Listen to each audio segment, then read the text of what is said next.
کرنا چاہتا ہوں اور اس کی کوئی سائنٹیفک لاجک نہ بھی ہو تو میں کیا کر دوں گا, اس کو تباہ کر دوں گا. جیسے قوم عاد پہ عذاب آیا, قوم لوط پہ عذاب آیا, قوم سمود پہ عذاب آیا. وہ جو عذاب آیا نا قوم لوط قوم سمود پر, پیغمبر بتاتے, نوح علیہ السلام کی قوم پہ عذاب آیا, اس وقت بارش کا ان کی محکمہ موسمیات والوں کے ہاں دور دور تک کوئی بھی انتظام, کوئی بھی امکان نہیں تھا.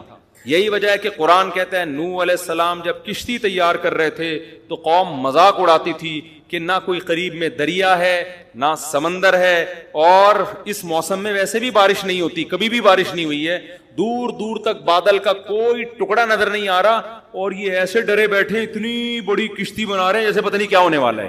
تو نوح علیہ السلام نے کیا کہا, ان تسخروا منا فإنا نسخر منکم, تم مذاق اڑاؤ ان قریب ہم تمہارا مذاق اڑائیں گے. کیا نوح علیہ السلام کا سائنسدانوں سے رابطہ تھا, محکمہ موسمیات والوں سے؟ وہی کے ذریعے اللہ بتا رہا تھا کہ ان کی باتوں میں نہ آئے, میں اپنی قدرت سے بغیر کسی سبب کے ایسی بارش برساؤں گا کہ اس میں ہلاک کروں گا, اور صرف نافرمان ہلاک ہوں گے, ایک نافرمان بھی نہیں بچے گا, سارے نیک لوگوں کو بچا لوں گا میں. یہ ایسا عذاب ہے جس کی کوئی سائنٹیفک لاجک بولو نہیں ہے. یہ قرآن سے ثابت ہے کہ اس طرح بھی ہوتا ہے. قوم عاد پہ جو عذاب آیا, فلما رأوه عارضا مستقبلا فلما رأوه عارضا کیا ہے وہ آیت بھائی, فلما رأوه عارضا مستقبل اودیتهم قالوا هذا عارض ممطرنا. جب انہوں نے بادل کا ٹکڑا, وہ حضرت ہود علیہ السلام بار بار قوم سے کہہ رہے تھے کہ اب عذاب آ رہا ہے, اب میں جا رہا ہوں بستی چھوڑ کر, اب کیا آ رہا ہے, اللہ کا عذاب. تو یہ وہی کے ذریعے بتایا نا, محکمہ موسمیات والوں کے ذریعے نہیں بتایا. تو وہ قوم ہنسنے لگی, پھر دیکھا واقعی کالے بادل آ رہے ہیں. تو اس قوم نے کہا یہ تو بادل ہیں جو نارمل بادل ہوتے ہیں, پانی برسے گا, یہ عذاب کہاں ہے؟ تو انہوں نے کیا, بل ہوا کیا ہے, ھذا عارض, قال بل ہوا ما استعجلتم به ریح فیھا عذاب علیم. بارش نہیں ہے, یہ وہ عذاب ہے جس کی تم جلدی مچا رہے تھے, اور اس سے پانی کے بجائے پتھر برسیں گے آسمان سے. تو یہ وہ تھا کہ اس وقت جاپان کے سائنسدان بھی بیٹھے ہوئے ہوتے ہیں نا, محکمہ موسمیات والے, وہ بھی یہ کہتے ہیں یار اس کی کوئی سائنٹیفک لاجک نہیں ہے. بالکل ایسا ہی ہے جیسے عیسیٰ علیہ السلام بغیر باپ کے پیدا ہو گئے, کوئی لاجک ہے اس کی سائنٹیفک؟ یہ اللہ اپنی قدرت دکھاتا ہے, کوئی سبب موجود نہیں ہے مگر اس نے حضرت عیسیٰ کو بغیر باپ کے حضرت مریم کے بطن سے پیدا کیا. پھر ان کی پاک دامنی کا اعلان بھی کروا دیا. لوگوں نے انگلیاں اٹھانا شروع کر دی. بچہ ماں کی گود میں کبھی بھی نہیں بول سکتا, لیکن عیسیٰ ابن مریم ماں کی گود میں بولنے لگے, انی عبد اللہ, میں ولد الزنا نہیں ہوں, اللہ کا بندہ ہوں, اور عام انسان بھی نہیں, اللہ کا پیغمبر ہوں.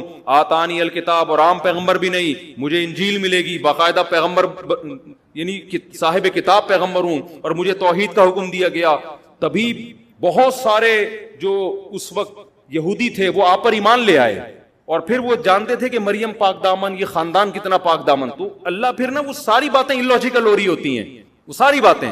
تو قوم سمود پہ جو عذاب آیا, قوم عاد پہ جو عذاب آیا, لوط علیہ السلام کی قوم پہ عذاب آیا کہ تھوڑے سے لوگوں کو اللہ نے نکالا اور پوری قوم کو الٹا کر کے تباہ کر دی, اور پتھروں کی بارش بھی برسائی آسمان سے. تو اس طرح کے عذاب اب بھی آ سکتے ہیں, لیکن جب اس طرح کے عذاب آتے ہیں تو اس میں میجورٹی نافرمانوں کی ہلاک ہوتی ہے. جیسے یہاں جو ہلاک ہوئی نا, سارے نافرمان ہلاک ہوئے اور سارے نیک لوگوں کو اللہ نے بچا لیا. کچھ عذاب ایسے ہوتے ہیں جن کے بارے میں ہمارے لیے یہ دعویٰ کرنا کہ یہ واقعی عذاب ہے یا آزمائش ہے, یہ ہمارے لیے ممکن نہیں ہے. سمجھ میں آ رہی ہے بات؟ یہ وہ عذاب ہیں جن کی کوئی نہ کوئی لاجک ہوتی ہے, جو دنیا میں ہمیشہ سے آ رہے ہیں. حضرت عمر رضی اللہ تعالیٰ عنہ کے دور میں قحط پڑا ہے, شدید ترین قحط پڑ گیا. اتنا زبردست قحط پڑا کہ حضرت عمر نے چور کی سزا ہی ختم کر دی. سمجھ میں آ رہی ہے بات؟ کہ بھئی اگر ہم چور کا ہاتھ کاٹیں تو بھوک سے لوگ مر رہے ہیں, چوری نہیں کریں گے تو کیا کریں گے وہ؟ حالانکہ ہاتھ کاٹنے کا حکم کس نے دیا ہے؟ قرآن نے. کیا حضرت عمر قرآن کی آیت کا انکار کر سکتے ہیں؟ لیکن انہوں نے کہا نہیں بھائی اب یہ سزا جاری نہیں ہو سکتی, بھوک سے مر رہے ہیں. اس دور میں اگر کوئی یہ کہے کہ یار یہ جو قحط پڑا یہ لوگوں کے گناہوں کا عذاب, او بھائی تاریخ میں اس جیسی عادلانہ حکومت اور اس جیسے پرہیزگار لوگ دنیا میں وجود میں اب تک نہ اس سے پہلے نہ اس کے بعد کبھی وجود میں آئے ہیں. لیکن پھر بھی قحط پڑا ہے کہ نہیں پڑا؟ اس دور میں کوئی کہہ دیتا یہ خدا کا عذاب ہے نافرمانی پر, تو یہ عذاب نہیں ہے, یہ کیا ہے؟ یہ آزمائش. اب سوال پیدا ہو تو اللہ کو کیا ضرورت تھی لوگوں کو آزمائش میں ڈالنے کی؟ تو بھائی اللہ کی باتیں کس سے پوچھی جائیں گی؟ اللہ سے پوچھی جائیں گی نا. اللہ جو کام کرتا ہے لا یسأل عما یفعل، قرآن میں اللہ نے بتا دیا میں جو کروں گا مجھ سے نہیں پوچھا جائے گا میں کیوں کر رہا ہوں، تم جو بھی کرو گے تم سے پوچھا جائے گا. اب اللہ نے سیلاب بھیج دیا نا، یہ اللہ نے بھیجا ہے، اللہ سے نہیں پوچھا جائے گا اللہ کیوں بھیجا. ہم سے پوچھا جائے گا جب آ گیا اتنے لوگ مر گئے تم نے مدد کیوں نہیں کی ان کی، یہ ہم سے پوچھا جائے گا کہ تم نے اپنی. اگر کوئی کہے کہ اللہ نے کوئی سندھ کی عوام پہ اتنا ترس آ رہا تھا تو اتنا بڑا عذاب بھیجا کیوں اللہ نے، تو اس کا مطلب آپ سوال کس سے کر رہے ہو؟ اللہ سے کر رہے ہو. تو اللہ سے نہیں پوچھا جائے گا، پوچھا ہم سے جائے گا. تو اللہ نے تو جو کرنا ہے وہ کرے گا، پوچھا ہم سے جائے گا کہ تمہاری جو اس موقع پہ ذمہ داری تھی وہ تم نے پوری کی ہے یا نہیں کی. تو میں دوسری قسم جلدی اس کو ڈیفائن کر دوں تو یہ قسم وہ ہوتی ہے جو نیچرل ہے، جو دنیا میں ہمیشہ سے ہو رہی ہے، چاہے عادلانہ حکومت ہو یا ظالمانہ حکومت ہو. قحط بھی دنیا میں آتے ہیں، نارمل ہے، بارشیں بھی رک جاتی ہیں، زلزلے بھی آتے ہیں. اب جاپان میں جو صبح و شام زلزلے آ رہے ہیں اس کا یہ مطلب نہیں ہے کہ جاپانیوں نے کوئی الگ سے ظلم دنیا میں کیا ہوا ہے، وہ تو پٹے ہیں بیچارے اس سے، ہیروشیما اور ناگاساکی کے بم کے مارے ہوئے لوگ ہیں. تو آنا تو ان پہ چاہیے تھا زلزلے، جو امریکہ پہ آنا چاہیے تھا نا، جنہوں نے ہیروشیما کو اور ناگاساکی کو تباہ کیا. آ کس پہ رہے؟ اب وہ قیامت کے دن اللہ سے کہیں اللہ ٹھیک ہے ہم کافر تھے، ہم کنگ پونگ کرتے تھے، لیکن ہم تو آدھی سزا تو ہمیں دنیا میں ہی مل گئی تھی ہیروشیما اور ناگاساکی پہ، تو پھر بھی عذاب آ رہے ہیں. تو ہم کیا کہیں گے بھائی جو پہاڑی علاقہ ہے اس میں زلزلے زیادہ آتے ہیں. سوات مردان میں زلزلے زیادہ آتے ہیں، کراچی میں کم آتے ہیں. بدماشیاں کراچی میں زیادہ ہیں، سوات مردان میں کیا ہیں؟ کم ہے. لاہور میں تو ماشاءاللہ کوئی لاہوری بیٹھے ہو تو پیشگی معذرت، سب سے کم زلزلے کہاں آتے ہیں؟ میرے خیال ہے لاہور میں آتے ہیں. تو یہ نیچرل ہے. اب دیندار آدمی کیا کرتا ہے؟ وہ کیا کرتا ہے کہ بجائے اس کے کہ تو نے نیچے اپنا گھر بنایا ہوا ہے اوپر چلا جا، وہ اوپر جانے کے بجائے نیچے تہجد زیادہ اخلاص سے شروع. سمجھ میں آ رہی ہے بات؟ وہ نیچے کھارا در میں ہے نا، پانی آیا اکثر کھارا در ڈوب جاتا ہے پانی میں، تو وہ کیا کرتا ہے کہ یار ہمارے گناہوں کی سزا میں پانی آ گیا، ہم ڈوب گئے، اب ہم کیا کریں گے؟ اب گٹکے سے بھی میں توبہ کر رہا ہوں، اب میں چلے کی جماعت میں نکل رہا ہوں تاکہ عذاب نہ آئے. نکلنا تو چاہیے بھائی، گٹکا بھی چھوڑنا چاہیے، لیکن اللہ تعالیٰ نے دنیا کو دارالاسباب بنایا ہے. سب سے پہلے آپ کی ذمہ داری کیا ہے کہ آپ اس ریزن پہ غور کریں یہ سزا ہمیں ملی کیوں ہے. آپ کراچی میں نشیبی جگہ پہ کیوں رہتے ہو بھائی؟ اوپر کیوں نہیں چلے جاتے آپ؟ اس پہ بھی لوگ، اور یہ بھی جرم ہے گناہوں، اگر یہ گناہ کی وجہ سے عذاب آیا ہے نا تو نیچے رہنا بھی ایک گناہ ہے. کہ جب آپ کو پتا ہے ملک میں ڈیم ہے نہیں، جن کے پاس وسائل ہیں، جن کے پاس وسائل نہیں ہیں وہ تو بیچارے مجبور ہیں نا، جن کے پاس وسائل ہیں میں ان کی بات کر رہا ہوں. جب آپ کو پتا ہے کہ نیچے ہمارے ملک میں ڈیم نہیں ہے اور تباہی آتی ہے تو آپ کو خود بھی تو خیال کرنا چاہیے نا. اب آپ جاپان میں جا کے مضبوط عمارت بناؤ اور زلزلہ پروف نہ ہو تو آپ وہاں روزانہ سہ روزے کا اجتماع رکھو گے، فضائل اعمال کی تعلیم ہوگی نا. جو کافر شراب پی رہے ہیں نا نائٹ کلب میں، وہ بچ جائے گا زلزلے میں، آپ کیا ہو جاؤ گے؟ انا للہ ہو جائے گا آپ. تو اس میں اللہ کا قصور نہیں ہے، اس میں قصور کس کا ہوگا؟ آپ کا. کہ جب آپ کو پتا ہے کہ اس جگہ زلزلے زیادہ آتے ہیں، آپ نے زلزلوں سے بچنے کی کوشش کیوں نہیں کی؟ تو عذاب بعض دفعہ خالصتاً عذاب ہوتا ہے، اور بعض دفعہ جو ہوتا ہے اس میں ہم 100% یہ نہیں کہہ سکتے کہ عذاب ہے، وہ قدرتی حادثہ بھی ہوتا ہے، لیکن حدیث میں اس کو بھی عذاب کہا گیا ہے. کس معنی میں کہا گیا وہ میں بھی بتاتا ہوں. جیسے حدیث میں آتا ہے کہ حضرت عائشہ رضی اللہ تعالی عنہا نے نبی سے عرض کیا یا رسول اللہ یہ طاعون کیا چیز ہے جو وبا پھیلتی ہے نا، طاعون. آپ نے فرمایا عذاب یبعثہم اللہ علی من یشاء من عبادہ، اللہ کی طرف سے ایک عذاب ہے جس پہ چاہے اللہ مسلط کر دیتا ہے، لیکن آگے آپ نے فرمایا کہ اہل ایمان کے لیے اس کو رحمت بنا دیتا ہے. تو اس سے پتہ چلا کہ اس کا عذاب ہونا یقینی ہر ایک کے لیے نہیں ہے، یہ قدرتی حادثے ہیں. تو جتنے بھی قدرتی حادثے دنیا میں ہوتے ہیں، ایک تو وہ دو حادثوں کی قسمیں سمجھ میں آ گئی نا. ایک تو وہ جو قوم لوط قوم نوح پر، اس کی کوئی سائنٹیفک لاجک نہیں تھی، اللہ نے اپنے ارادے سے جیسے حضرت ابراہیم کو آگ میں بچا لیا اور بغیر باپ کے حضرت عیسیٰ کو پیدا کر دیا، تو بغیر کسی لاجک کے اللہ نے آسمان سے پتھر برسا کے قوم کو ہلاک کر دیا. لیکن کچھ ہوتے ہیں جن کی سائنٹیفک لاجک ہوتی ہے. دنیا میں جب گیس اتنی نکل رہی ہے نا تو زلزلے خود بخود آئیں گے. کتنی گیس کتنا پیٹرول تو ہم نکال رہے ہیں نا، تو نیچے سے زمین خالی ہو رہی ہے کہ نہیں ہو رہی؟ تو جب زمین ذرا سرکتی ہے کہ تھوڑا سا یہاں سے خالی ہو گئی ہوں، تھوڑا سا اپنا ادھر کروٹ لوں میں، تو زمین کی کروٹ چھوٹی کروٹ بولو وہ بڑے بڑے پہاڑوں کو ہلا دیتی ہے. وہ تھوڑی سی یوں ہی لاکھوں لوگ ایسے یوں ہوئے کہ اب دوبارہ پرانی پوزیشن میں آ ہی نہیں رہے.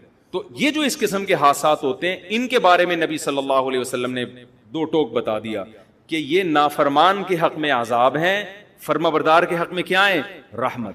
تو سندھ کی عوام یا بلوچستان یا کے پی کے میں جو مصیبتیں آئی ہیں تو نیک لوگوں کے لیے کیا ہے یہ رحمت ہے, برے لوگوں کے لیے کیا ہے یہ عذاب ہے. تو ہر قدرتی حادثہ وہ برے کے لیے عذاب ہوتا ہے, نیک کے لیے کیا ہوتا ہے رحمت. اس سے پتہ چلا ہے کہ وہ نیک پر بھی آ سکتا ہے, اس سے کیا پتہ چلتا ہے وہ نیک پر بھی آ سکتا ہے. اب اسی میں آپ دیکھ لیں جو دینداروں کی حماقتیں, جب یہ کورونا پھیلا ہے نا تو اس میں لوگوں نے کیا باتیں کرنا شروع کر دی تھی. میں بہت عرصے بعد کورونا پہ آیا ہوں, لیکن اب یہ ٹاپک کو سمجھانے کے لیے کہ جی مسجدوں میں نہیں آئے گا یہ کورونا, مسجدوں میں کیا ہوگا, ہم تو وہاں اللہ اللہ کرنے جاتے ہیں, وہاں وبا کیسے آئے گی. یہ تو حدیث سے یہ بات ثابت ہے کہ جتنی بھی قدرتی حادثات ہیں متاثر اس سے سب ہوتے ہیں. تبھی تو نبی نے فرمایا مومن کے لیے وہ رحمت بن جائے گی اور کافر کے لیے وہ عذاب بن جائے گی, نافرمان کے لیے عذاب بن جائے گی. تو نبی نے یہ تو نہیں کہا حضرت عائشہ سے کہ یہ طاعون اللہ کا عذاب ہے جس سے صرف کافر متاثر ہوگا, مومن کو یہ کچھ بھی نہیں کہے گی. یہ کہا نبی نے, کب کہے گی اس کو بھی, لیکن اس کے جب وہ تکلیف میں آئے گا تو گناہ معاف ہوں گے, مرے گا تو شہادت کا درجہ ملے گا. کیا خیال ہے؟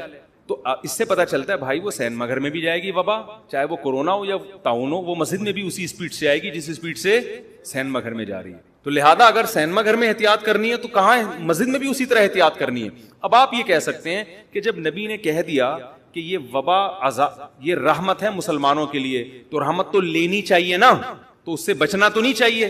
لہذا جب یہ رحمت ہے تو پھر تو طاعون کو گلے لگانا چاہیے. کوئی کووڈ کا مریض ہے, وہ ایک بندہ تھا نا کورونا کے دنوں میں سگریٹ پی رہا تھا نا, کش لے رہا ہے, دھوئیں نکال رہا ہے بڑے بڑے سانس بھر کے. تو ایک بندہ اس کے پاس گیا, لڑکوں کی عادت ہوتی ہے نا جاتے ہی اس کے ساتھ کھانے میں شریک ہو جاتے ہیں, تو یہ گیا جاتے ہی سگریٹ لے کے کش لگایا اور کہا مجھے لگ رہا ہے تو بڑی ٹینشن میں ہے, میں چاہ رہا ہوں تیری ٹینشن میں تیرے ساتھ شریک ہو جاؤں. سٹا لگا کے بول رہا کیا ہوا, تو ٹینشن کیا ہے, کہہ رہا ٹینشن یہ ہے کہ مجھے کورونا ہوا ہے. یہ اسی کی سگریٹ کے کیا کر رہا ہے, سٹے لگانا شروع کر دیا. تو آپ یہ کہہ سکتے ہیں کہ جب یہ رحمت ہے تو پھر احتیاط کیوں کریں ہم. تو یاد رکھو یہ ایک اور شریعت کا اصول ہے کہ جتنی بھی آزمائشیں ہیں وہ اللہ کی رحمت اس وقت بنتی ہیں جب ان آزمائشوں سے ہم بچنے کی پوری کوشش کر لیں, پھر بھی اللہ مبتلا کر دے. اگر آپ ہی بچنے کی کوشش نہیں کر رہے تو پھر وہ حماقت ہے, پھر اس کو آپ رحمت نہ سمجھو. ارے ہر بیماری اللہ کی رحمت ہے یا نہیں ہے؟ حدیث میں آتا ہے بخار میں گناہ معاف ہوتے ہیں. حدیث میں آتا ہے بخار کی جو گرمی ہے نا, یہ جہنم میں جو مسلم کو عذاب ہونا تھا وہ گرمی کی شکل میں اللہ دنیا میں دے دیتے ہیں مسلمان کو. بخار بڑی حدیث میں بڑی فضیلت ہے کہ بخار کی وجہ سے جہنم کی آگ کیا ہوتی ہے, ٹھنڈی, گناہ معاف ہوتے ہیں. آپ نے کہا یار اتنی بڑی رحمت, آپ کیا کیا کہ جی مری میں برف میں جا کے سو گئے آپ, کہ یار میں چاہتا ہوں مجھے صبح کیا ہو جائے, تیز بخار ہو جائے. پھر جب 103 ہوا آپ نے کہا تھوڑی رحمت کا تقاضا اور چاہیے مجھے. سمجھ میں آ رہی ہے بات؟ یہی وجہ ہے کہ جب طاعون صحابہ میں پھیلا, صحابہ میں یہ حدیث پھیل گئی تھی کہ طاعون میں جو مرے گا وہ کیا ہوگا, شہید ہوگا. لیکن صحابہ کرام نے کیا کیا کہ لوگوں کو منتشر کر دیا, پہاڑوں کی طرف بھیج دیا. حضرت عمر رضی اللہ تعالیٰ نے ان پر بڑی ان کو اپریشیٹ کیا کہ انہوں نے, حافظ ابن حجر رحمۃ اللہ نے اپنے دور کا یہ واقعہ لکھا ہے کہ ایک علاقے میں طاعون پھیلا تھا تو لوگوں نے کیا کیا کہ اجتماعی طور پر دعا کا اہتمام کیا کہ بہت لوگ طاعون تو پہلے بہت اسپیڈ سے پھیلتا تھا, ایسے جنازے.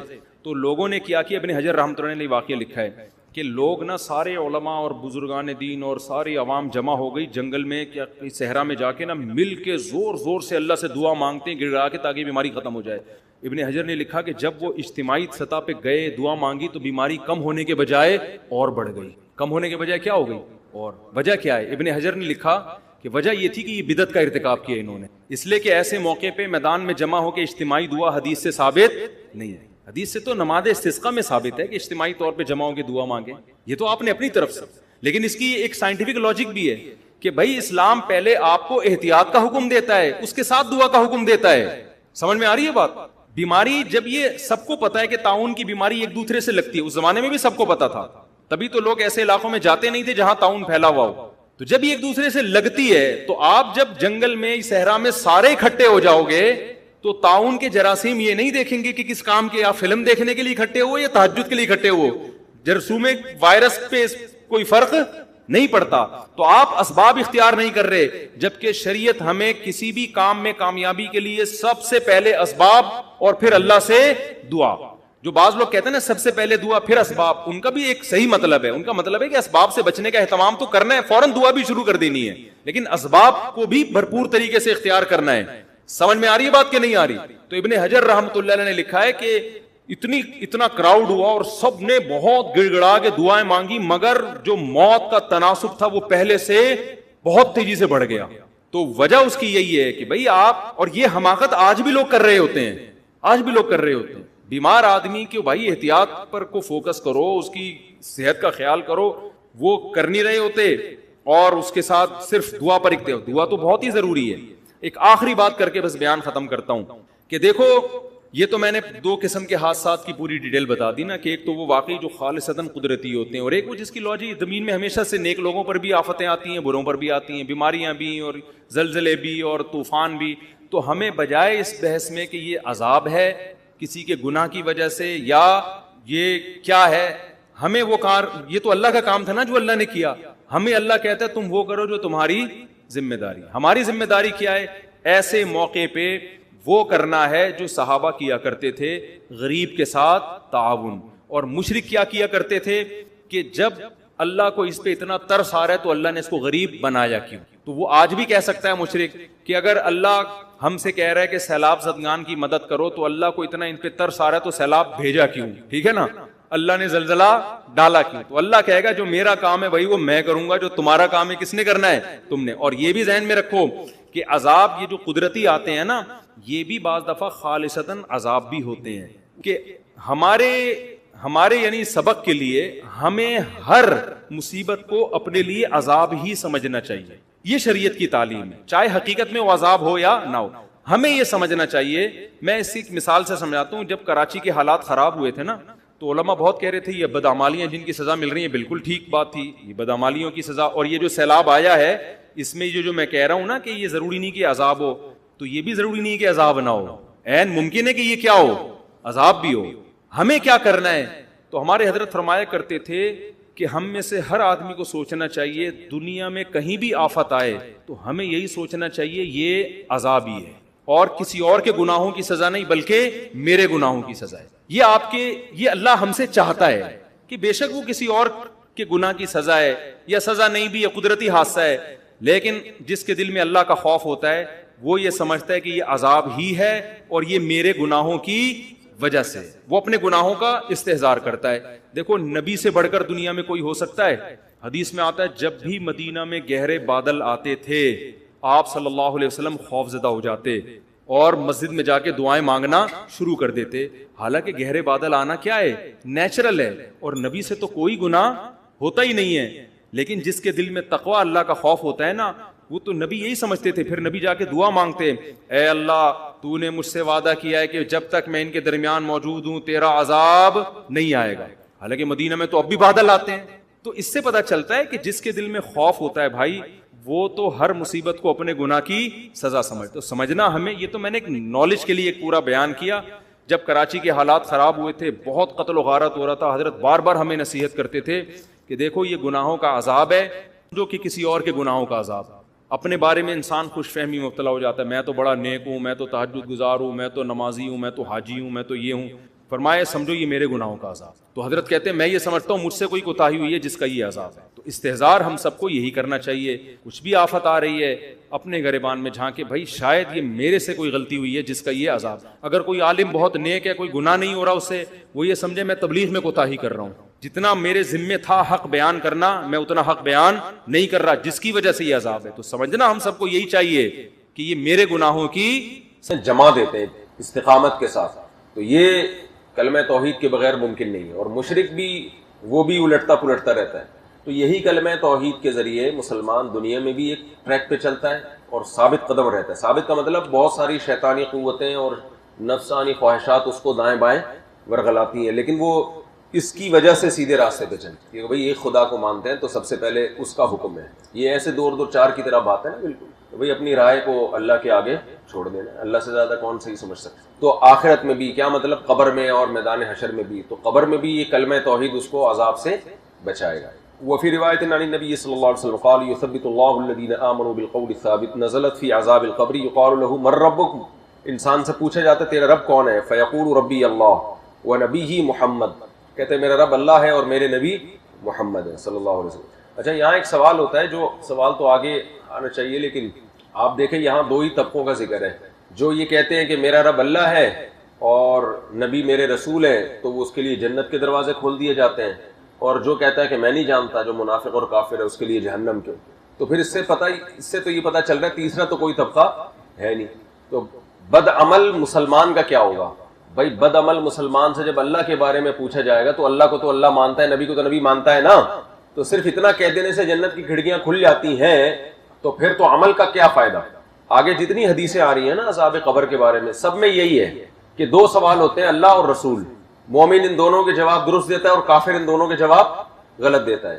جو درست دیتا ہے ہمیشہ کے لیے پھر عیش میں، اور جو غلط جواب دیتا ہے وہ پھنس جاتا ہے۔ حالانکہ ہم تو مسلمانوں میں جو گناہگار ہیں ان کے بھی عذاب قبر کے قائل ہیں نا۔ اب اگر وہ گناہگار مسلمان یہ کہہ دے کہ مر ربک کے جواب میں کہ مجھے کیا پتا، تو اس کا مطلب تو مسلمان ہی نہیں ہے۔ اور اگر وہ کہتے ہاں مجھے پتا ہے اللہ میرا رب ہے، رسول میرے نبی ہیں، اور گناہگار ہو تو اس کو تو گناہوں کی سزا مل نہیں رہی ہے، سوال سمجھ میں نہیں آئے گا تو جواب بھی سمجھ میں نہیں آئے گا۔ اس کا جواب یہ ہے کہ یہ قرآن کا مزاج یہ ہے کہ قرآن ہمیشہ دو انتہاؤں کا تذکرہ کرے، یا تو بہت نیک لوگوں کا یا بہت برے لوگوں کا۔ درمیانی طبقے کا قرآن عام طور پہ ذکر نہیں کرتا، اس کے بارے میں ایک دو آیتیں ہی ہیں پورے قرآن میں۔ وَآخَرُونَ اعْتَرَفُوا بِذُنُوبِهِمْ خَلَطُوا عَمَلًا صَالِحًا وَآخَرَ سَيِّئًا۔ کچھ لوگ ایسے بھی ہیں اچھے برے عمل کو مکس کیا ہوا انہوں نے، ورنہ قرآن جہاں تذکرہ کرتا ہے یا تو بالکل نیچے درجے کی جہنم میں جانے والے لوگوں کا یا بہت نیک لوگوں کے۔ قرآن ذکر کرتا ہے تو سورہ فرقان کے آخری رکوع دیکھ لو آپ، ان کی جو اچھی صفات کے جنتی ایسے ہوتے ہیں، ہے نا، یبیتون لربہم سجدا وقیاما، جنتی کے ایسی جنتیوں کے خواص، یعنی کسی نے جنتی کو دیکھنا ہو تو یہ ہوتے ہیں۔ اس میں آپ جو اپنے آپ کو تلاش کرو گے تو آپ کو اپنے علاوہ ہر آدمی اس میں نظر آئے گا، کتنے نیک تو ہم ہیں نہیں، لیکن ہم اس سے لگتا ہے شاید ہم جہنمی ہو، تو جب جہنمیوں کے آپ جاؤ گے تو آپ کو لگے گا جو جہنمیوں کی علامتیں قرآن بیان کر رہا ہے وہ کیا ہے؟ فذلک الذی یدع الیتیم، یتیموں کو دھکے دیتے ہیں، ولا یحض علی طعام المسکین، کسی کو کھانا کھلانا تو دور کی بات ترغیب تک نہیں دیتے، ایسی فطرت میں کنجوسی ہے۔ تو آدمی کہتا ہے یار اتنے برے بھی ہم نہیں ہیں۔ خیریت، یہ آپ لوگ کس سلسلے میں آئے ہیں؟ نہیں یہاں جو ہم لوگ بیٹھے ہوئے ہیں یہ کس سلسلے میں، کچھ پتا ہے آپ لوگوں کو؟ آپ کا کیا خیال ہے یہ ہم لوگ کیا ہو رہے ہیں؟ آپ بتائیں، آپ سے پوچھ رہا ہوں یہ کس سلسلے میں ہم لوگ یہاں پر آئے؟ اللہ کی رضا کے لیے آپ بتا سکتے ہیں ہم لوگ کیا ہے؟ حدیثیں سنیں، کیونکہ کوئی لگ ہی نہیں رہا کوئی چہرے سے کوئی سوال سمجھ میں آ رہا ہو یا کچھ۔ آسان سی بات، بہت زیادہ آسان ہے۔ اچھا جواب دے دیں گے تو سمجھ میں آ جائے گا۔ میں آپ کے چہرے ایسا جیسے ٹی وی میں نہیں آ رہا ہوتا بندہ۔ اچھا تو اس کا جواب یہ ہے کہ قرآن کی عادت ہے، یا تو جب اچھے لوگوں کا تذکرہ کرے گا تو جو اچھائی میں سب سے اعلیٰ درجے کے، بروں کا کرے گا تو برائی میں سب سے برے لوگوں کا، یہ بتانے کے لیے کہ اب اپنے آپ کو خود ہی دیکھ لو تم کدھر کو زیادہ ہو۔ صحیح ہے نا؟ اب خود ہی دیکھ لو کہ تم تو یہاں بھی عذاب قبر میں بھی اللہ نے حدیث میں دو طرح کے لوگ ہیں، درمیان کے لوگ غائب ہیں۔ اب ان کا کیا ہوگا ظاہر ہے وہ بیچ میں لٹکے ہوئے ہوں گے، کچھ کو اللہ اپنی رحمت سے معاف کر دے گا، کچھ کو سزا دے دے گا، پھر سزا دینے کے بعد پھر ان کے ساتھ وہی احوال شروع ہو جائیں گے جو نیک مومنوں کے ساتھ ہوتے ہیں۔ تو ان کا تذکرہ نہ ہونے سے یہ لازم نہیں آتا کہ تیسرا طبقہ سرے سے کوئی ہے ہی نہیں، یا تو جاتے ہی عذاب شروع یا جاتے ہی جنت کی کھڑکیاں، بس مومن اور کافر ایسا نہیں ہے۔ بہت سے لوگ مومن ہوں گے مگر ان کو عذاب قبر ہوگا۔ اللہ تعالیٰ ہم سب کو محفوظ رکھے۔ حالانکہ وہ سوال کے جواب درست دے چکے ہوں گے، آگے حدیث میں آ رہا ہے، فوراً شروع ہوتا ہے، فوراً مطالعہ کر کے جایا کرو۔ چلو ہے کیا بول رہے ہیں؟ وہ بھی کافروں میں شمار ہے نا ان کا۔ ہاں چلے جی آگے چلو، اب صرف ترجمہ ہے حدیث کا، وہ جو اشکال تھا میں نے جواب دے دیا اسے۔ وہ اب ان کے جوتوں کی قرع، جوتوں کی ٹاپ سن رہا ہوتا ہے ابھی۔ قرع کہتے ہیں کھٹکھٹانے کو نا، ما ہمتی الا مقارعۃ العدا خلق الزمان وہمتی لم تخلقی۔ شاعر کہتے ہیں میری جو ہمت اور ارادے ہیں سوائے دشمن کے دروازے کھٹکھٹانے کے اور میں کوئی کام کرتا نہیں، یعنی ہر وقت میرا کام ہے دشمنوں سے پنگے لینا۔ بہادری ہے نا، وہ آرام سے گھر میں بیٹھا ہوا ہے، میں جا کے پھر بھی نوک کرتا ہوں، السلام علیکم، کیسے آنا وہ ویسے ہی آنا، ورنہ دشمن سے تو انسان بھاگتا ہے نا۔ تو کہہ رہے ما ہمتی الا مقارعۃ العدا، زمانہ خلق الزمان، زمانہ کیا ہو گیا؟ پرانا ہو گیا۔ خلیق پرانے کو بھی کہتے ہیں نا، پرانا زمانہ ہو گیا، میری ہمت پرانی نہیں ہوتی جا رہی، جیسے جیسے عمر بڑھ رہی ہے اور ہمتیں جوان ہوتی جا رہی ہیں۔ چلو آگے، تو لا يسمع قرع نعالهم، وہ جوتوں کی آواز سن رہا ہوتا ہے میت۔ اب میت جو جوتوں کی آواز سن رہی ہوتی ہے تو یہ حقیقت بھی ہو سکتی ہے، اللہ تعالیٰ اس کو سنا سکتے ہیں، اللہ کی مرضی، جب اللہ کسی کو آواز سنانا چاہے تو کوئی نہیں روک سکتا۔ اور یہ بھی ہو سکتا ہے یہ علم سے کنایا ہو کہ اس کو پتا ہوتا ہے کہ ابھی یہ لوگ یہیں پر موجود ہیں۔ چلیں لیکن مطلب یہ کہ اس سے یہ استدلال احقر کی نظر میں تام نہیں ہے کہ ہر وقت جب بھی آپ مردے کے قریب کوئی بات کریں تو وہ سنتا ہے، احقر کے نزدیک۔ چلو، دو فرشتے آتے ہیں فیقعدانہ، اس کو بٹھاتے ہیں۔ اب یہ بٹھانا برزخی قبر میں ہوتا ہے، برزخی قبر میں ہوتا ہے۔ یہ جو اتنا فاصلہ رکھا جاتا ہے نا، گڑھے میں مردے کو دفن کیا جاتا ہے، تو بعض لوگوں میں یہ مشہور ہے اس لیے کہ تاکہ بیٹھنے کی جگہ اس کے پاس، تو ایسا نہیں ہے، وہ برزخی قبر کے اندر بیٹھتا ہے۔ جیسے آپ بستر پہ سو رہے ہو، خواب میں آ کے آپ کو کوئی بٹھائے گا تو آپ بیٹھ تو جاؤ گے، لیکن باہر والے آدمی کو نہیں لگے گا کہ یہ بیٹھا ہوا ہے، سمجھتے ہو؟ برزخی قبر میں، اس برزخی قبر کا محل یہی دنیاوی قبر ہے، سمجھتے ہو؟ اس کا محل یہی دنیاوی قبر ہے۔ چلو، فیقولان ما کنت تقول فی ھذا الرجل، اس سے کہتے ہیں تم اس کے بارے میں کیا کہتے ہو؟ نبی صلی اللہ علیہ وسلم کی یا تو شبیہ دکھائی جاتی ہے یا تصور میں لایا جاتا ہے، یعنی محمد صلی اللہ علیہ وسلم کے بارے میں۔ فاما المؤمن فیقول، مومن کہتا ہے اشہد انہ عبد اللہ ورسولہ، میں گواہی دیتا ہوں کہ اللہ کے بندے اور اس کے رسول ہیں۔ فیقال لہ، سے کہا جاتا ہے انظر الی مقعدک من النار، تم دیکھو اپنا ٹھکانہ جہنم میں، تمہارا وہ ٹھکانہ جہنم، یعنی اگر تم اس کا جواب نہیں دیتے تو وہ والا ٹھکانہ تھا تمہارا۔ اللہ نے ہر ایک کے لیے ایک ٹھکانہ جہنم میں بھی رکھا ہے، ایک ٹھکانہ جنت میں بھی، اس کو دکھایا جاتا ہے۔ قد ابدلک اللہ بہ مقعدا من الجنہ، اللہ نے اس کے بدلے میں تمہیں جنت کا ٹھکانہ دے دیا۔ اس کو پہلے اس لیے بتایا جاتا ہے کہ پہلے جب مصیبت دکھائی جائے تو اس کے بعد خوشی پھر زیادہ محسوس ہوتی ہے، سمجھتے ہو؟ فیراہما، چلیں عبارت پڑھ لیں نا۔ کنت اقول ما یقول الناس، میں تو وہی کہتا جو لوگ کہتے تھے، لوگ تو انکار کرتے تھے تو میں بھی انکار کرتا تھا۔ لا دریتا ولا تلیتا، تو نے نہ جانا، ولا تلیتا، نہ اتباع کی۔ تلیہ یتلا کا معنی تلا یتلو، تلون کا معنی ہوتا ہے کسی کے پیچھے چلنا، تلاوتن کا معنی تلاوت کرنا، تلو، تلا یتلو، تلوون بھی آتا ہے کسی کے پیچھے پیچھے چلنا، تالی کہتے ہیں نا، تالی جو بعد میں آنے والا ہوتا ہے۔ تو نہ تو نے فالو کیا پیغمبروں کو اور نہ تو نے جاننے کی کوشش کی کہ حق کیا ہے۔ وَيُضْرَبُ بِمَطَارِقَ مِنْ حَدِيدٍ ضَرْبَةً، اور لوہے کی گزندوں کے ساتھ، بڑی بڑی راڈیں ہوتی ہیں نا، گزندوں کے ساتھ اس کو ایسی ضرب ماری جاتی ہے۔ فَيَصِيحُ صَيْحَةً، اتنا زور سے چیختا ہے، يَسْمَعُهَا مَن يَلِيهِ، جو بھی اس کے پاس موجود مخلوق ہے وہ سب کے سب اس کی آواز سنتے ہیں، غیر الثقلین، سوائے انسان اور جنات کے۔ اللہ تعالیٰ ہمیں محفوظ۔ چلو، یہ عذاب قبر بعض دفعہ اللہ دکھاتے بھی ہیں، بہت واقعات ہوئے ہیں، قبر سے چیخوں کی آواز آ رہی ہے اور کھولا تو آگ میں لپٹا ہوا ہے۔ کبھی کبھار حدیث میں آتا ہے نا، آگے حدیث آ رہی ہے کہ اگر مجھے خوف نہ ہوتا کہ مردے دفنانا چھوڑ دو گے تو میں اللہ سے دعا کرتا کہ اللہ تمہیں یہ دکھا دے من۔ چلیں آگے، حدیث 128۔ ایک یہودی حضرت عائشہ کے پاس آئی اور عذاب قبر کا تذکرہ کرنے لگی اور حضرت عائشہ سے کہنے لگی کہ اللہ تمہیں عذاب قبر سے بچائے۔ حضرت عائشہ کو نہیں معلوم تھا اس وقت تک کہ کوئی عذاب قبر بھی کچھ ہوتا ہے، نبی سے اس بارے میں کچھ سنا نہیں تھا۔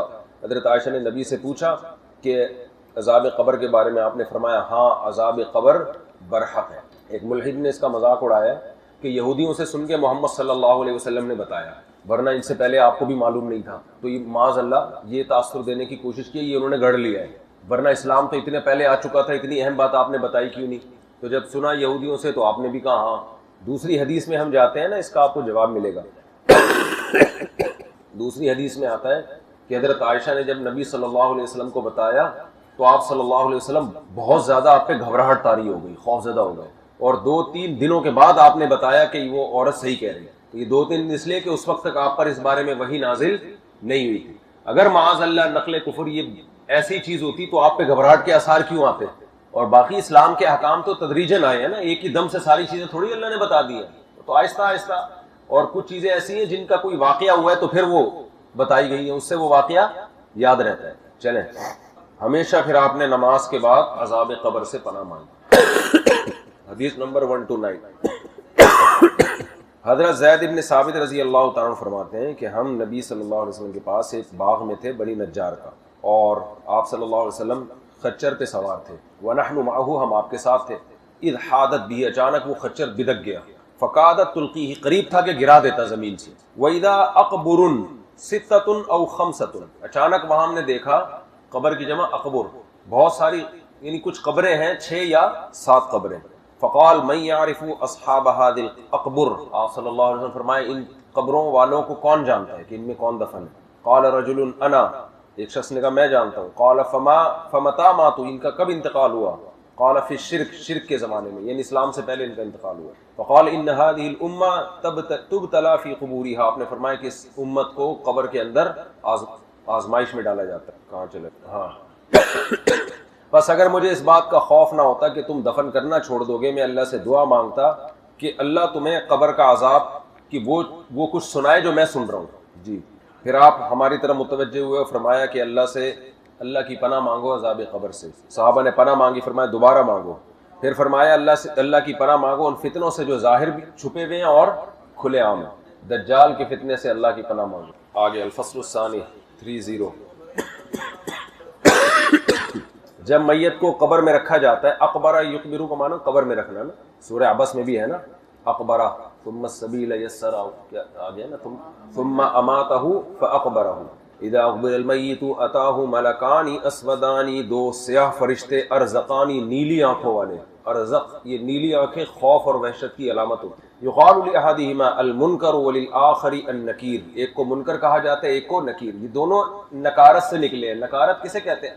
اجنبی، اچھمبا، یعنی ایسی شکلیں جو انسان جس سے مانوس نہیں ہے، خوف آتا ہے ان شکلوں کو دیکھ کے. فَيَقُولَانِ مَا كُنْتَ تَقُولُ فِي هَذَا الرَّجُلِ، پوچھتے ہیں اس بارے میں کیا کہتے ہیں ان کے بارے میں. فَيَقُولُهُ عَبْدُ اللَّهِ، مومن کہندا ہے یہ اللہ کا بندہ اور اللہ کے رسول ہیں، میں گواہی دیتا ہوں کہ اللہ کے سوا کوئی عبادت کے لائق نہیں، محمد صلی اللہ علیہ وسلم اس کے بندے رسول ہے. فَيَقُولَانِ قَدْ كُنَّا نَعْلَمُ، ہمیں پتہ تھا تو یہی کہے گا. ثُمَّ يُفْسَحُ لَهُ فِي قَبْرِهِ 70 ذِرَاعًا فِي 70، پھر اس کی قبر میں کشادگی کر دی جاتی ہے 70 ہاتھ، 70 گز. 70 میں کیا مطلب؟ لمبائی چوڑائی بڑھا دی جاتی ہے. بعض حدیث میں آتا ہے تا حد نگاہ. ثم ينور له فيه، اس میں روشنی کر دی جاتی ہے. ثم يقال له نم، اور کہا جاتا ہے سو جا. فيقول ارجع الى اهلي فاخبرهم، میت کہتی ہے کہ مجھے اپنے گھر والوں کی طرف جانے دو، میں ان کو خبر دوں گا. فيقولان نم كنومة العروس الذي لا يوقظه الا احب اهله اليه، اسے کہا جاتا ہے آرام سے، پتلی تو نہیں، آرام سے تمیز سے یہاں پہ سو جا. اتنا نہیں ہو رہی کہ اب تو گھر جا کے اپنے ماموں کو بتائے گا کہ جی میں بہت اچھے حالات میں. سمجھے؟ کسی کو بتانے کی ضرورت، یہ ان کا بھی امتحان ہے، وہ اس کے لیے تیاری کرتے ہیں کہ نہیں کرتے. سو جا، جیسے عروس دولہا کو بھی کہتے ہیں، دلہن کو بھی کہتے ہیں. جیسے دولہا یا دلہن سو جاتے ہیں اور ان کو وہی جگا سکتا ہے جو ان کو زیادہ محبوب ہو، یعنی دولہا کو دلہن اور دلہن کو دولہا، ورنہ وہ ایسا سوتے ہیں کہ پولیس بھی ان کو نہیں اٹھا سکتی. چلو بہت دنوں کے بعد ان کو سکون ملا ہوتا ہے. چلیں، اگر منافق ہوگا تو وہ کہے گا میں نے پبلک کو سنا تھا ایسے بولتے تھے، ہم نے بھی ویسے ہی بولنا شروع کر دیا. ماحول جس طرف چل رہا تھا، اس سے ماحول کی برائی بھی پتہ چلتی ہے. در مع الدہر کیف ما دار، زمانے کے ساتھ چلو جیسے کہ چل رہا ہے. تو بس پبلک جو بولتی تھی ہم نے بھی وہی شروع کر دیا. اس زمانے میں زیادہ تر لوگ کافر تھے، اس لیے التئیمی، التئم یلتئم، اس کو التئام کہتے ہیں نا زخم کے بھرنے کو. جراحات اللسان لها التیام، تو بھرنے کا مطلب سلائی، پرو دینا کسی، تو ایسے قبر اس کو پرو دیتی ہے. فتلتئم علیہ، قبر اس پہ ایسے سمڑ جاتی ہے. فتختلف اضلاعہ، اس کی پسلیاں ایک دوسرے میں، اختلاف کا معنی ادھر کی پسلی ادھر، ادھر کی پسلی ادھر، اللہ بچائے. یہ جو عذاب قبر کے مخالفین کے دلائل ہیں نا، ان میں ایک دلیل، دو دلائل یہ لوگ دیتے ہیں عذاب قبر کے جو لوگ مخالف ہیں. ایک دلیل تو یہ دیتے ہیں قرآن میں عذاب قبر کا کہیں تذکرہ نہیں ملتا، قرآن کیوں خالی ہے اس سے. دوسرا وہ یہ دیتے ہیں کہ بلکہ قرآن میں اس کے خلاف ملتا ہے. سورہ یاسین میں ہے نا کہ فیدا، وہ جب دوسری دفعہ سور پھونکا جائے گا تو کافر کہیں گے من بعثنا من مرقدنا ھذا، کہ ہمیں ہمارے خواب گاہوں سے کس نے جگا دیا ہے. قیامت کے دن کہیں گے. تو اس سے تو پتہ چلتا ہے وہ تو خواب میں تھے، سو رہے تھے مزے سے. اگر وہ عذاب میں ہوتے تو وہ یوں تھوڑی کہتے کہ ہمیں ہمارے خواب گاہوں سے کس نے جگا دیا. سمجھ رہے؟ تو اس کا جواب یہ ہے کہ یہ جو مرقد ہے نا، یہ جب پہلا سور پھونکا جائے گا تو عبداللہ بن عباس رضی اللہ عنہ سے مروی ہے کہ اس پہلے سور کے بعد روحیں بھی بے ہوش ہو جائیں گی، ہر چیز معطل ہو جائے گی، حتیٰ کہ عذاب قبر بھی کیا ہو جائے گا؟ ختم. جب قیامت کا پہلا سور ہوگا تو وہ ہر چیز ختم. کل من علیہا فان کا یہی مطلب ہے. پھر جب دوسرا سور ہوگا تو وہ اس درمیان میں جو ان کی کیفیت ہوگی نا، اس کے حساب سے کہہ رہے ہوں گے کہ ہمیں ہمارے مرقد سے، خواب گاہوں سے کس نے اٹھایا. دوسرا یہ بھی مطلب ہو سکتا ہے کہ مرقد کے لفظی معنی تو خواب گاہ ہی ہیں، لیکن جب لغت میں کوئی لفظ کسی خاص معنی کے لیے استعمال ہونا شروع ہو جائے تو اس کے وصفی معنی پھر ملحوظ نہیں رکھے جاتے. مطلق لیٹنے کی جگہ کو بھی مرقد کہا جاتا ہے، چاہے وہ خواب گاہ رہی ہو یا نہ رہی ہو. تو مطلق قبر کو بھی کہا جا سکتا ہے. اور رہا یہ مسئلہ کہ قرآن سے عذاب قبر کا ثبوت نہیں ہے، یہ بالکل غلط ہے. قرآن میں دو آیتیں بہت ہی واضح ہیں. ایک تو یہ کہ یہ جو سورہ نوح ہے، حضرت نوح علیہ السلام نے کیا فرمایا تھا کہ اغرقوا فادخلوا نارا. اغرقوا، یہ پوری آیت پیچھے سے کیسے ہے؟ مما خطیئاتہم اغرقوا فادخلوا نارا، ہے نا. تو یہاں کیا ہے، قرآن کہہ رہا ہے کہ حضرت نوح علیہ السلام دعا کر رہے ہیں کہ نہیں، یہ تو اللہ نے کہا تھا نا. یہ پورا رکوع پڑھ لیتے ہیں آیت. ولا تزید الظالمین الا ضلالا مما خطیئاتہم اغرقوا فادخلوا نارا فلم یجدوا لهم من دون اللہ انصارا. ان کی گناہوں کی وجہ سے اغرقوا، ان کو غرق کیا گیا. فادخلوا نارا، فا تعقیب مال وصل کے لیے آتا ہے. غرق کیا گیا اور فوراً آگ میں داخل کیا گیا. حالانکہ جب وہ غرق ہوئے تو آگ میں داخل، اگر دیکھا جائے تو دنیا میں تو پانی اور آگ تو جمع ہی نہیں ہو سکتے. تو اس سے مراد کون سی آگ ہے؟ یہ قبر کا عذاب والی. اور اس میں یہ مسئلہ بھی حل ہو گیا کہ یہ جو لوگ دفن نہیں ہوتے وہ ان پہ عذاب قبر کیسے ہوگا. تو بھائی برزخ میں اللہ کسی بھی طرح سے عذاب دے سکتا. یہ تو قبر میں جو دفن ہوگا تو اس کو ہوگا، نہیں دفن ہوگا تو جو برزخ میں ادھر ہی حالات اس کے ساتھ شروع ہو جائیں گے جس کیفیت میں بھی ہوگا. تو قرآن کہہ رہے ہیں ان کو غرق کیا گیا اور فوراً آگ میں داخل کیا گیا. فوراً آگ میں داخل، یہ عذاب قبر کے علاوہ ہو نہیں سکتا. یعنی پانی کے اندر بھی اللہ برزخی قبر قائم کر سکتے ہیں اور اسی میں داخل کر سکتے ہیں. اور فرعونیوں کے بارے میں تو اور واضح ہے، اس میں تو بالکل واضح عذاب قبر کا ثبوت ہوتا ہے. وہ کیا ہے قرآن کی آیت؟ ادخلوا، اس سے پہلے والی آیت پڑھو نا، کیا ہے؟ النار یعرضون علیہا غدوا وعشیا. اس سے پہلے والی آیت پڑھو النار، اس سے پہلے والی آیت پڑھو شاہ. ہاں فوقاہ اللہ سیئات ما مکروا. اللہ فرماتے ہیں وہ جو مومن شخص ایمان لایا تھا فرعون کے محل میں، اللہ نے اس کو بچا لیا. من سیئات ما مکروا، جو بھی انہوں نے مکر کیا تھا نا اس سے اللہ نے بچا لیا. وحاق بآل فرعون سوء العذاب، اور فرعونیوں کو برے عذاب نے گھیر لیا. وہ برا عذاب کیا ہے؟ قرآن کہہ رہا ہے النار، آگ ہے. یعرضون علیہا غدوا وعشیا، جس آگ پر یہ صبح و شام پیش کیے جاتے ہیں. وَيَوْمَ تَقُومُ السَّاعَةُ، اور جس دن قیامت قائم ہوگی، ادخلوا آل فرعون اشد العذاب، تو کہا جائے گا اس سے بھی بڑے عذاب میں ڈال دو. یہ تو بالکل واضح نص ہے کہ آخرت کا عذاب الگ ہے، اس سے پہلے والا الگ ہے. اور یہاں بھی یہ جو عذاب قبر کے منکرین کہتے ہیں کہ قبر جن کو نہیں ملتی ان کو کیا عذاب ہوگا، تو فرعون کو قبر ملی ہے؟ نہیں ملی نا، وہ تو پانی میں غرق ہوا، جسم محفوظ اس کا آج تک محفوظ ہے. تو وہ جس حالت میں بھی ہے صبح و شام اس کو آگ پہ جلایا جا رہا ہے. اللہ تعالیٰ ہم سب کی حفاظت رکھے. کون سا؟ ہاں چلیں، ہم بچپن میں تھے، ایک صاحب کہہ رہے ہیں عذاب قبر وبر کچھ نہیں ہوتا. آج کل نا یہ بہت زیادہ عقل پرستی آ رہی ہے، بہت زیادہ آ رہی ہے. میں کچھ بھی نہیں ہوتا. انسان کو بڑا دھوکہ پتا ہے کہ ظاہر سے ہوتا ہے. وہ کہہ رہا ہے یار یہ تو مر گیا تو مٹی ہو گیا. ابھی یہ نہیں دیکھتا کہ تیری پیدائش سے لے کے جوان ہو کے بوڑھے ہو کے مرنا، یہ سارے ایسے کام ہیں جو عقل میں آتے نہیں ہیں. یہ تو دیکھ کے ایمان لا رہا ہے. ورنہ انسان کا بن جانا، چلنا پھرنا، باتیں کرنا، کھانا، یہ سب کھوپڑی میں آنے والی چیزیں نہیں ہیں. پھر چلتا پھرتا انسان مٹی بن جاتا ہے.